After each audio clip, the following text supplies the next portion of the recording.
ওই সন্তানের বাবার কবরে মৃত্যুর পর থেকেই শাস্তি চলছে, শাস্তি চলছে। একদিন হঠাৎ করে সন্তানের বাবার কবরে আযাব হঠাৎ করে বন্ধ হয়ে গেছে। বলেন না সুবহানাল্লাহ। এদিকে সবাই একদিন কি সন্তানের কবরে আযাব, তার বাবার কবরে আযাব কি হয়ে গেছে? বন্ধ হয়ে গেছে। বাবা আশ্চর্য হয়ে গেছে। ফেরেশতাদেরকে জিজ্ঞাসা করেছে, ও আল্লাহর ফেরেশতারা, আমি তো কোনো নেক কাজ করি নাই, আমি তো এমন কোনো কাজ করি নাই যে কারণে আমার কবরে আযাব বন্ধ হয়ে যাবে। ফেরেশতারা বলছে, একটা কাজ কিন্তু তুমি করছো। কাজের কাজ কয়? কাজটা কি? কয় কাজটা হচ্ছে মৃত্যুর আগে তুমি যে তোমার বিবিকে ওসিয়ত করেছো যে যে সন্তান হবে এই সন্তানকে যেন তাওরাতের আলেম বানায়। আজকে সেই সন্তান হয়েছে, সন্তান বড় হয়েছে, এই সন্তানকে তোমার বিবি মাদ্রাসায় ভর্তি করিয়েছে। আজকে যখন মাদ্রাসায় এই সন্তান বিসমিল্লাহির রহমানির রহিম পড়েছে, আল্লাহ পাক বলেন, যে সন্তান বিসমিল্লাহির রহমানির রহিম পড়ে আমাকে ডেকেছে, আমি আল্লাহ সেই সন্তানের বাবার কবরে আযাব দিতে পারি না। জুড়ে বলেন না সুবহানাল্লাহ। তাফসীরে কবীরে আল্লামা ফখরুদ্দীন রাজি রাহমাতুল্লাহি আলাইহি একটি ঘটনা নিয়ে এসেছেন। সারা বিশ্বের সবচেয়ে বড় তাফসীর হচ্ছে তাফসীরে কবীর, বিশাল তাফসীর। এই তাফসীরের লেখক হচ্ছেন আল্লামা ফখরুদ্দীন রাজি রাহমাতুল্লাহি আলাইহি। আল্লামা ফখরুদ্দীন রাজি রাহমাতুল্লাহি আলাইহি বলেন, মুসা আলাইহিস সালামের যুগের ঘটনা। ওই যুগে এলাকায় একজন খারাপ ব্যক্তি ছিল, আল্লাহর নাফরমান ছিল, সারা জীবন আল্লাহর নাফরমানি করেছে, ক্ষমতার প্রভাব দেখিয়েছে, বিভিন্নভাবে মানুষকে কষ্ট দিয়েছে, চুরি চামারি ডাকাতি সবকিছু করেছে। এই ব্যক্তি হঠাৎ করে অসুস্থ হয়ে গেছে। অসুস্থ হয়ে যাওয়ার পরে এই ব্যক্তির মনের ভিতরে মৃত্যুর ভয় ঢুকে গেছে। বলেন সুবহানাল্লাহ। আমাদের সমাজে বহু মানুষ তো এমন আছে, হসপিটালে শুয়েও পাপাচার করে। কথা কোন ঠিক না বেঠিক? হসপিটালে যে তুই শুইছিস, তুই সুস্থ হয়ে যে তুই বাসায় আসবি, এটার কোনো গ্যারেন্টি আছে? কথা কোন ঠিক না বেঠিক? হসপিটালে গেলাম এক রোগীকে দেখতে, গিয়া দেখি এক রোগী বয়স 60 পূর্ণ হবে, দাড়িগুলো পেকে গেছে, মাথার চুলগুলো পেকে গেছে, কানের মধ্যে হেডফোন লাগায়া গান দেখতেছে। বলেন নাউজুবিল্লাহ। কি দেখতেছে? আহা, অসুস্থ অবস্থায় হসপিটালের বেডের মধ্যে শুয়ে সে গান দেখছে। তার মানে সে যে অসুস্থ, সে যে মারা যাবে, এই মৃত্যুর বিন্দু পরিমাণ তার ভিতরে ভয় ঢুকে নাই। কথা কোন ঠিক না বেঠিক? যে ব্যক্তির মনের মধ্যে মৃত্যুর ভয় ঢুকে যায়, ওই ব্যক্তির আর গুনার কাজ ভালো লাগে না, নামাজ পড়তে ভালো লাগে, রোজা রাখতে ভালো লাগে, জিকির আজকার করতে ভালো লাগে, কোরআন তেলাওয়াত করতে ভালো লাগে। ওই ব্যক্তির হঠাৎ করে যখন অসুস্থ হয়ে গেল, বিছানায় পড়ে গেছে, মৃত্যুর ভয় ঢুকে গেছে, এবার কোনো সন্তানাদি নাই, ওই ব্যক্তি তার বিবিকে খুব আদর করে তার পাশে বসিয়ে বলছে, বিবি, অনেক শখ করে তোমাকে বিয়ে করেছিলাম, অনেক সুন্দরী তুমি, কিন্তু আমার তোমার জীবনের সব শখ আমি পূরণ করেছি, কিন্তু তুমি আমার জীবনের একটা আশা, একটা শখ পূরণ করবা। আল্লাহ পাক তোমার গর্ভে যে সন্তান দিয়েছে, আমার যদি মৃত্যু হয়ে যায়, মৃত্যুর পরে এই সন্তানকে তাওরাতের আলেম বানাবা। বলেন সুবহানাল্লাহ। আমরা যেমন অন্তিম ওসিয়ত করি, বিবিকে হাত ধরে বলে, বিবি, আমি তো চলে যাচ্ছি, আমি তো চলে যাচ্ছি, আমার এই সন্তানকে তুমি মাদ্রাসায় দিবা, কোরআনের হাফেজ বানাবা। কথা কোন ঠিক না বেঠিক? ওই নাপাচার, ওই পাপাচার ব্যক্তি তার বিবির হাত ধরে বলছে, তোমার গর্ভে যে সন্তান আছে, জানি না আমি সুস্থ হব কিনা, এই অসুস্থতায় আমার মৃত্যু হতে পারে, আমার মৃত্যুর পরে এই সন্তানকে তুমি তাওরাতের আলেম বানাবা। বলেন সুবহানাল্লাহ। যেদিন ওসিয়ত করেছে কয়েকদিন পর মারা গিয়েছে। মারা যাওয়ার পরে এই ব্যক্তির জানাজায় সমস্ত মানুষ আসে নাই। সমস্ত মানুষের মধ্যে কিছু মানুষ এসে জানাজার নামাজ পড়ে তাকে কবরস্থ করলো। কবরস্থ করার পর থেকে তার শাস্তি শুরু হয়ে গেছে। কবরের মধ্যে আগুন জ্বলা শুরু হয়ে গেছে, আগুন জ্বলতেছে, একের পর এক তার শাস্তি হচ্ছে। আর এদিক দিয়ে তার বিবি একজন পুত্র সন্তান জন্ম দিয়েছে। কি সন্তান? বাদ দিই,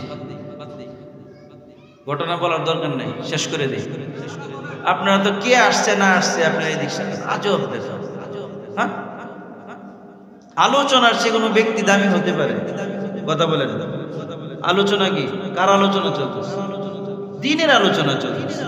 দিনের আলোচনা সবচেয়ে দামি। কে আসলো কে গেল এগুলো দেখার টাইম আছে? কথা বলেন না। তো আল্লাহ রাব্বুল আলামিন ওই মহিলার গর্ভে একজন পুত্র সন্তান দিলেন। ওই সন্তানকে যখন প্রসব করলো, প্রসব করার পরে এই সন্তান ধীরে ধীরে বড় হতে লাগলো। এই সন্তান যখন ধীরে ধীরে বড় হতে লাগলো, এই সন্তানের বাবার কবরের মধ্যে তো আযাব লাগাতার একের পর এক চলছে।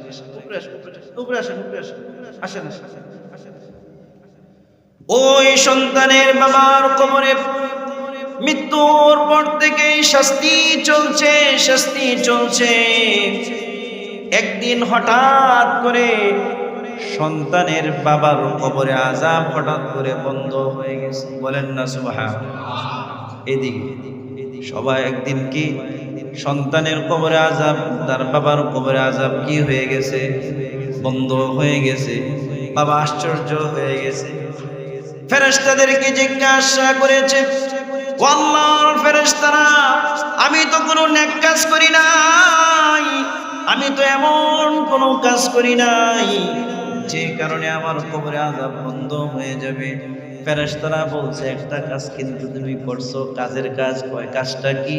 কয় কাজটা হচ্ছে মৃত্যুর আগে তুমি যে তোমার বিবিকে ওসিয়ত করেছো যে যে সন্তান হবে এই সন্তানকে যেন তাওরাতের আলেম বানায়। আজকে সেই সন্তান হয়েছে, সন্তান বড় হয়েছে।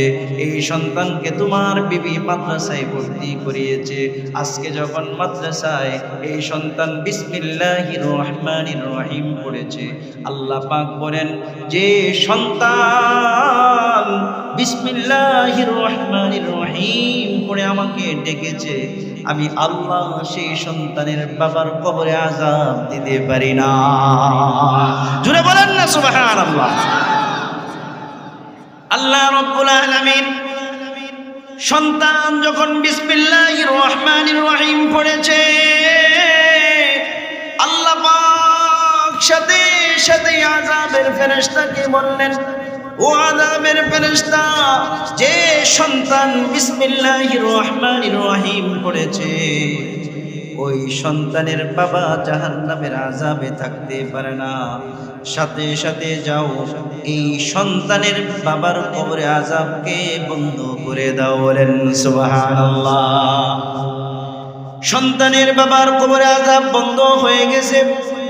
মা সন্তানকে বলছে, বাবা, যখন তুমি তাওরাত শেখার জন্য মাদ্রাসায় যাও, মাদ্রাসার যাওয়া আসার পথে বাবার কবরের পাশে দাঁড়িয়ে আসসালামু আলাইকুম বলে সালাম দিবা।